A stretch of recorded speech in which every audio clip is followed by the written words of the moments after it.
Yo, what is up, guys? Paps here, back with another video, and I just wanted to talk about my bindings and settings. Yes, I know I have a video on this, and it is quite dated at this point. It's creeping up on 2 years since I made that video. Um, and yeah, I just wanted to talk about what I think are the best bindings for Rocket League, whether you're on Xbox controller or PS4 controller. Um, and how mine have changed. So first of all, let's just really quickly go to this, and we can talk about it. I have Powerslide on L1. I also have Powerslide on Square, but you can only do that if you're PC. I went into my files, and I made Powerslide two separate bindings. You can't do that on console. But Powerslide on L1 works fine if you just have that. Um, L1 or Square, whichever is more comfortable for you.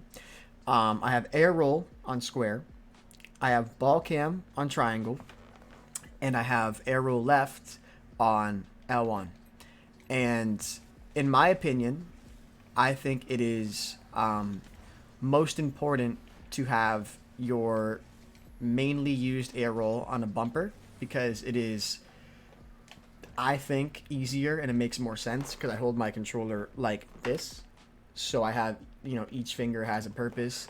My middle fingers are for accelerate and reverse, and my index fingers are for R1, which is boost, which I also should mention. My boost is on R1, and I have arrow left and L1. And when I'm in the air or doing mechanics or generally maneuvering my car, I'm using arrow left. So all these times I'm coming off the wall, touching the ball, arrow left. But when you see me, recovering or like wave dashing down the pitch, that is me using air roll, which is more comfortable and it makes more sense because you can maneuver your car each way. Or you see me come off the wall like this, I'm using air roll. So all the slight adjustments, or maybe like an awkward air roll shot, I'm using air roll. But most of the time, I'm using air roll left.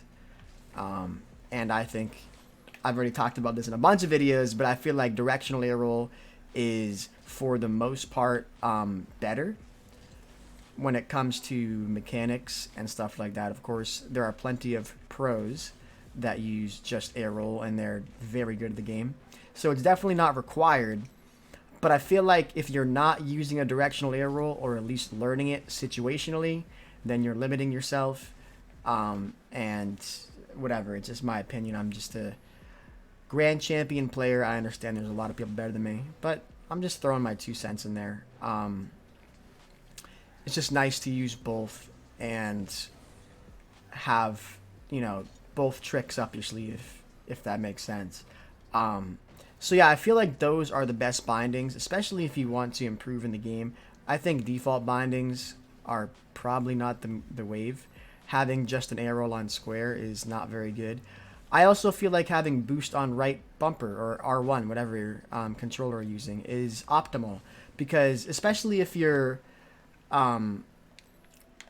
recovering and using your air roll on square, it's very awkward to have it circle and square both being used a lot.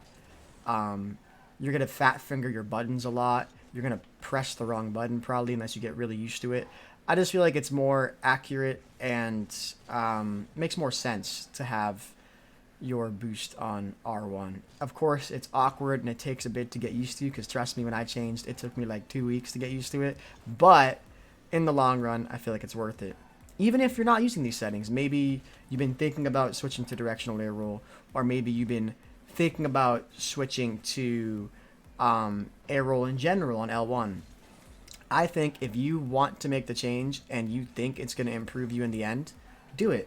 It might suck for a bit, but if you grind it out and you get used to it, it's going to be worth it in the long run, especially if you want to do it. You don't want to think like, oh, maybe if I did do it, I'd be better, or yada, yada, yada. It's just nice to make the change. You know what? If you do it and you don't like it, just go back. It's not that hard.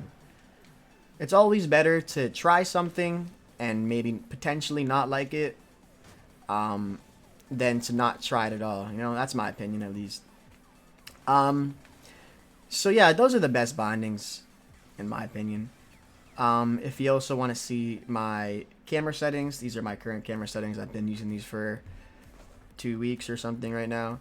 And these are my steering sensitivity and aerial sensitivity, dead zone, and all that stuff. That stayed the same for quite a bit now.